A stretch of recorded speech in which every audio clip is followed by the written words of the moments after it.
Good evening, Western Standard viewers, and welcome to Hannaford, a weekly politics show of the Western Standard. It is Thursday, November the 27th, and we have just had a remarkable meeting of opposites take place here in Calgary today, and they've come out looking as though they're not opposites at all. They're on the same side.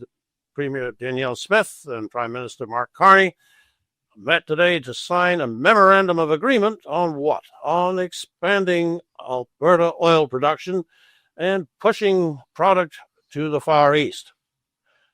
It's a complicated subject. Some people say it'll never happen. Some people say it should never happen. And one person was there from the Western Standard to record the whole thing. And that is David Winnick, our energy reporter. Welcome to the show, David. Thanks for having me, Nigel. Appreciate it. It's a pleasure. First of all, before we do anything else, a very fine bit of reporting on short notice. Anytime there's a special briefing session, you know that there's a lot of detail, and so often the things that you really care about are in the details. Oh, definitely. So after you had written it up and you threw your pen down, what did you think? Did we do a good thing here today? Oh, I think I'd say it's a mixed bag, to be honest with you, Nigel. A lot of what we saw today was kind of just what we had already heard might actually happen. I know there was a bunch of sources from the Globe and Mail that said that there was going to possibly be something with carbon capture. They were going to talk about maybe the tanker ban, and we saw a bit of that today. I mean, probably the main takeaways is that the clean electrical regulations are going to be repealed immediately for Alberta. There's not going to be an emissions cap, which is a bonus.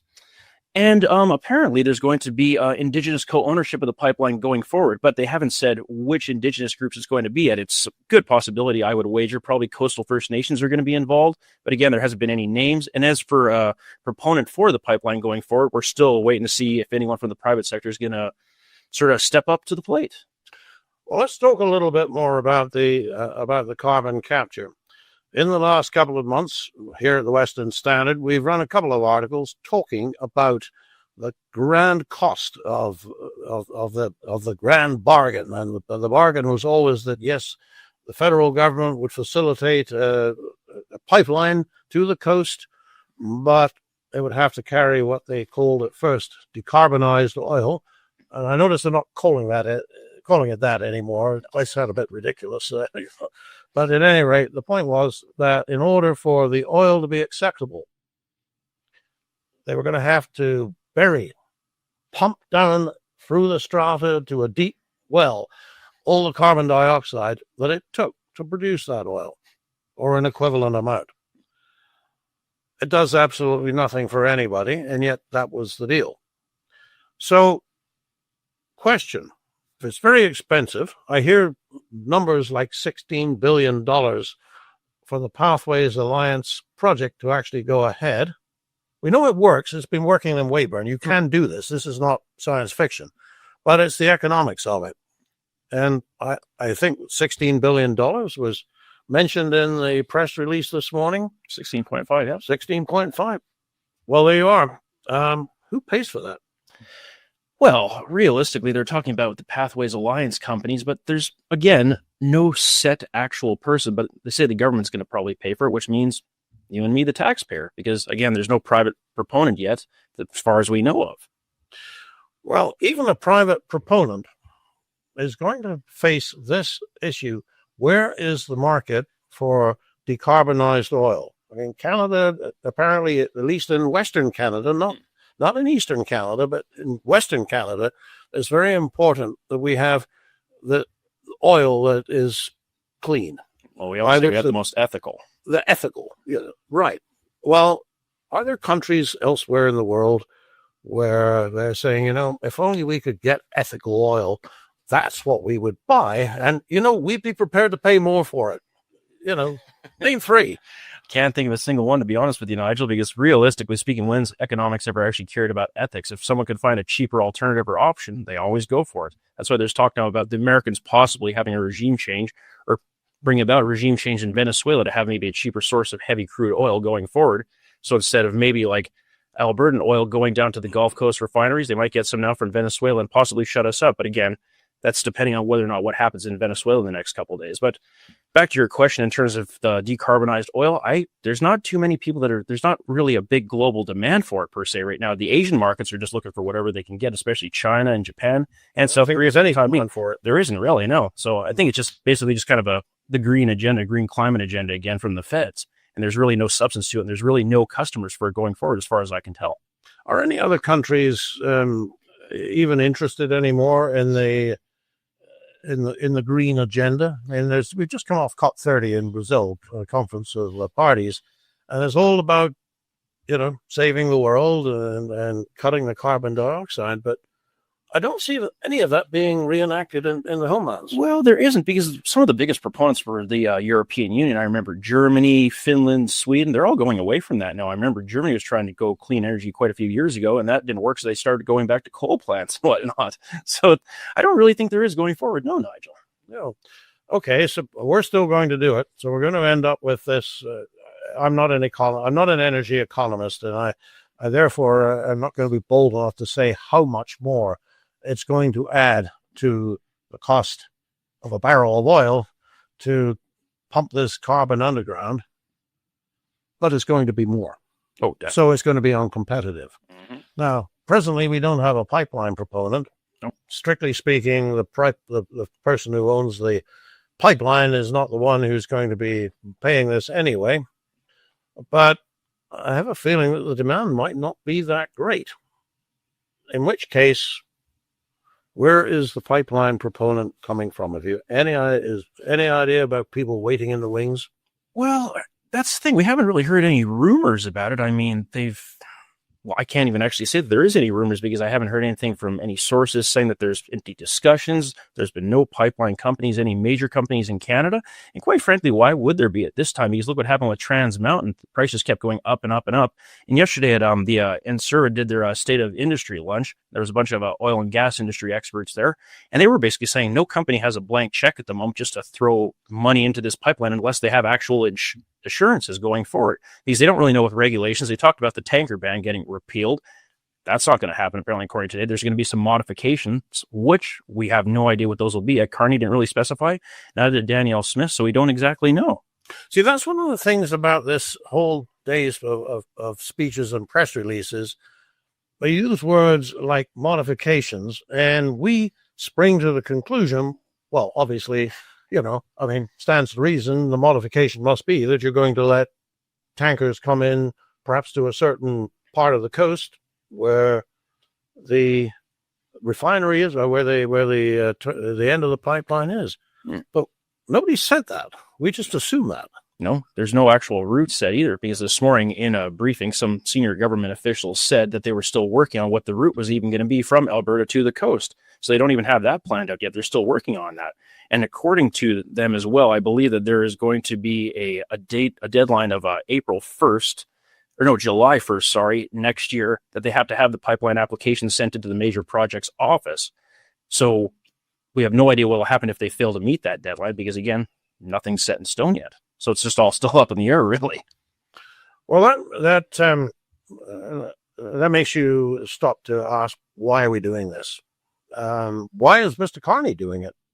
It's very easy for us to be so focused on Alberta and to question the reasoning of the provincial government, of the oil companies who are based here, who have been, noisily supportive, but not actually committing to anything, because there's nothing to commit to really at the moment. What's Mr. Carney getting out of this? Oh, that's a good question. Free publicity, I guess. Not that he really needs any. Well, what was it that the Conservative leader, Pierre Poilievre, said in the House today? Oh, he basically just said that it was just another PR, basically just PR sort of stunt from the Liberals to basically look like they're doing something when they're not really doing anything. And I would happen to agree with that, because like I said, if you're going to have this sort of actual set agreement, well, there has to be a set route. Don't have that. They say it has to be privately owned. We don't have a company that's even come forward or even said they'd be willing to talk about this. So realistically, I don't know what you could say offhand that Carney's getting at this, except maybe to get Alberta off his back and Danielle Smith off his back, because for the last, how many months has it been now? 3 months, 4 months, they've talked about this memorandum of understanding, and we're going to get it done. And originally it was going to be for Grey Cup weekend. That got pushed back. and now we finally have something, but it's, well, realistically, it's a bit much ado about nothing, a lot of it, because there's no real set things in stone and concrete, really, for the most part, except the fact that there's going to be all the clean electricity regulations are getting taken off, no emissions cap, but that's about it. In terms of actual pipeline, don't totally know. Well, okay. So Mr. Carney wants, as you put it, to get Danielle Smith off his back. I can see why that would be a win for him, to go back and say, well, we have this memorandum of understanding. It's only a memorandum of understanding, folks. Everybody relax. BC, Quebec, both of whom have expressed a strong antipathy to what's going on here in Calgary today. Question, though, is there something else that Danielle Smith could have or should have done? I don't really think you can say that there's probably anything she could have done, because she herself said in her conference today that this agreement addresses 7 of the 9 bad laws that she's been criticizing heavily from the Carney administration, which goes back to Trudeau's administration as well.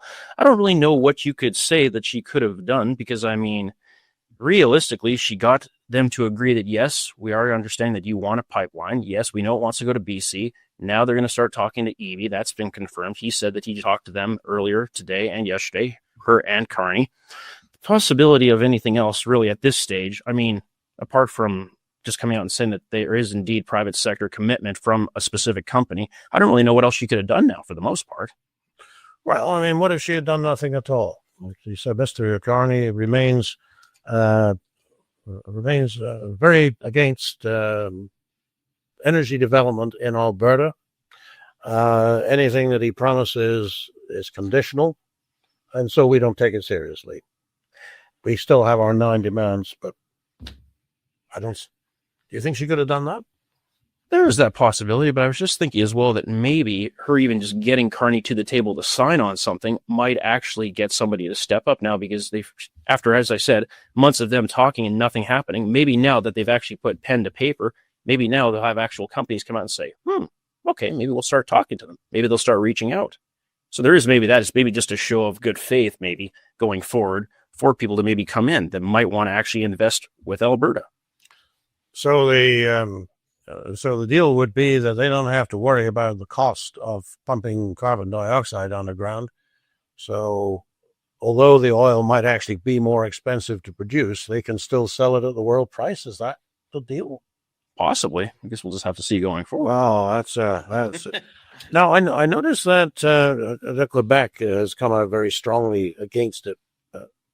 Quebec, it's back there. Why would they care? Oh, well, I guess because they've been constantly against pipelines for years, with us obviously going forward. I think it was today, oh God, what was his name? The minister, he was saying that I think originally in the past that Alberta's pipeline and Alberta's oil sands were basically poisoning the world. If I remember correctly, I think that was about like a month or so ago he came out and said that. Well, they've been saying that for years. Oh, yeah. No, I don't really know where to begin with them, because honestly, at this stage, it just seems like, it doesn't affect them in the least. I just feel like maybe they have some projects in the works that they want pushed forward, that this might take away maybe sort of Carney's what's the word I'm going to be looking for here? Maybe have Carney actually like look towards their direction, if that makes any sort of sense. But I really don't know what that would be for the time. I mean, if they have anything in the woodwork in terms of new pipelines or anything going to the East Coast, because Energy East is totally dead. So I don't really know what that would be, Nigel. I wonder if that's if they're just taking the point of view that, look, BC evidently doesn't want this pipeline. Okay. So if Mr. Carney uses the federal prerogative, which he is legally entitled to do, yes, yeah, and forces this across BC, well, then maybe he would do the same thing in Quebec. There's a good possibility. Mais non, c'est impossible. No, so I guess they're thinking that if they take this lying down, if they don't stake out a position, they might be next. Well, there's that possibility too, and there's the possibility that David Eby could as well use a constitutional veto against any project. That was kind of floated about today, but there is no like really set thing on whether or not that's possible yet. That was just kind of floated by certain sources and whatnot today. I'm still not sure what the constitutional veto. Well, that's what I was trying to figure out as well, exactly, because they were just saying if it goes against their interest in the... let's get a bag of them here in Alberta if they're available. Oh, exactly. I think they were just putting that up to see what your reaction would be, but who knows? I have a feeling that we've had this discussion within the last 3 months. It is not the first time, of course, that Mr. Beebe has declared his opposition to a pipeline. And at the time, I think the new energy minister, Hudson, said something along the lines of, well, you guys in Alberta are just going to have to work it out with BC. We're not. And yet when there's something that the federal government wants to contradict the Constitution on that involves Alberta, they assert all kinds of powers that don't actually exist. And then the Premier of Alberta says, well, they're driving in our lane, and we have that discussion. But when it's BC, is it perhaps the slender majority with which he is working, and he's worried about the loyalty of those Liberal MPs who, are far too precious to burn carbon dioxide, burn fuel to make carbon dioxide, and walk everywhere, and take the train to Ottawa. I don't know. I'm being a little facetious here, but there's something that makes Ottawa, more particularly the Liberal government, slow to be forceful with British Columbia and Quebec, but quite ready to put the boots to Alberta. I would definitely say that's the case. Absolutely. So what do you make of the fact that Mr. Ford, Premier of Ontario, has weighed in on Alberta's side? So this is great. We need to do this. Well, I think he's basically just speaking for the vast majority of Canadians, because there's been polls that have come out recently that say, I think it's just over 70% or more of Canadians are actually in favor of a pipeline to the West Coast, because people basically just want a better economy. And what's that mean? They want a new pipeline? That means more jobs. It means more revenue. So why wouldn't he be? Because I think that he's a businessman as well. So is Danielle Smith. I think they are all for business. And I don't really see at this stage of the game, with the economy just around the world and the geopolitical situation that's going on just in general around the globe, why people wouldn't want more jobs and a better economy overall. You're talking perfect sense. I just wonder why that perfect sense is so hard to hear coming from the central government, from the federal government. I was very struck. I think I mentioned this in my column on the matter this morning, that Mr. Carney wants to make Canada an energy superpower. Said that many a time. And yet, do you make an energy superpower by sticking the taxpayers with the cost? No. And furthermore, in what sense is Canada not an energy superpower already? 97%, I'm checking the numbers this morning, 97% of the oil produced in Canada comes out of Alberta wells, or out of the oil sands. All right. We are apparently the fourth largest producer of oil in the world. Now, I don't know whether that's enough to make us a superpower, but it's certainly a power. And yet somehow or other, because we have this ridiculous commitment to doing it all without generating carbon dioxide, we're holding ourselves back. Lift the lid, and we could increase oil production by 50% by 2030, I'm told. Yeah. What is it, 4 billion barrels a day at the moment? It is, yeah. Okay, and 6 billion is possible? That is possible, yeah. That would be well on the way to an energy superpower.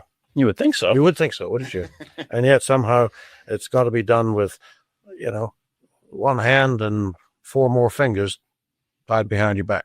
That's about it, really. It's a funny old world we live in, David. What happens next? What happens next? Well, that's the $1 million question, I guess. Going past the convention tomorrow. Going past the convention. Well, that's actually going to be very interesting, because that's basically going to be the talk of the town up in Edmonton for the next weekend. But yeah, no, basically. Well, just the talk of the town. What would you anticipate being the reaction of the party membership to this? Oh, I think it's going to be split down the middle, because I think it's going to basically be the people that are loyal to Smith will say that, yeah, finally making progress because, as she's even said herself, Trudeau would have never signed on to this. So Carney's at least actually open to talking about this. So there is them that'll probably back her. But I do know that a lot of the people from the Alberta independence movement, like the Alberta Prosperity Project, and that they think this whole thing is basically just a waste of time and this isn't going to change anything. And I know that a bunch of them are going to be there on the weekend, so we might have a little butting heads and whatnot, I think, in Edmonton between those two groups going forward over what happened at the Memorandum of Understanding today. David, you're going to be there, aren't you? No? Oh, it should be fun. Yeah. So you'll be reporting live from the floor, I'm sure. Yeah, that's the plan. You'll be looking out for who says what. I suppose we will. I can never keep up with some of these psychological terms. How many stages of grief are there? Oh, is it 5 or 6? 5 or 6. Five. 6. Production says 5. I'm going to go with 5. How long did it take you to go through all 5 stages of grief when you heard that Minister Guilbeault had resigned from cabinet? I don't know if that even reached stage 1, to be honest. What other stages of joy are there, Nigel? I guess it's back to climbing the CN Tower. He's done what he can, and now he's one more. Actually, it's interesting to see how the Trudeau era cabinet is basically being one by one. Yeah, they're being recycled out, and it will be. We won't be able to use that line about, oh, this is just Trudeau's people with a new leader. He's actually we got rid of Guilbeault. Melanie Joly is apparently on the way out. Freeland's gone. Yep. So it's a new team. Perhaps there'll be a new approach. No, I wouldn't put money on it. I wouldn't. There's always a glimmer of hope, isn't there? But maybe there's a glimmer of hope, and I certainly hope for all our sakes that it turns into more than a glimmer. Me too. David, I really appreciate you coming on the show today. Thanks, Nigel. Great work. Good luck with the convention tomorrow. Yeah. All right. See what it brings. Yeah. Thanks very much for coming in. Appreciate it. For the Western Standard, I'm Nigel Hannaford.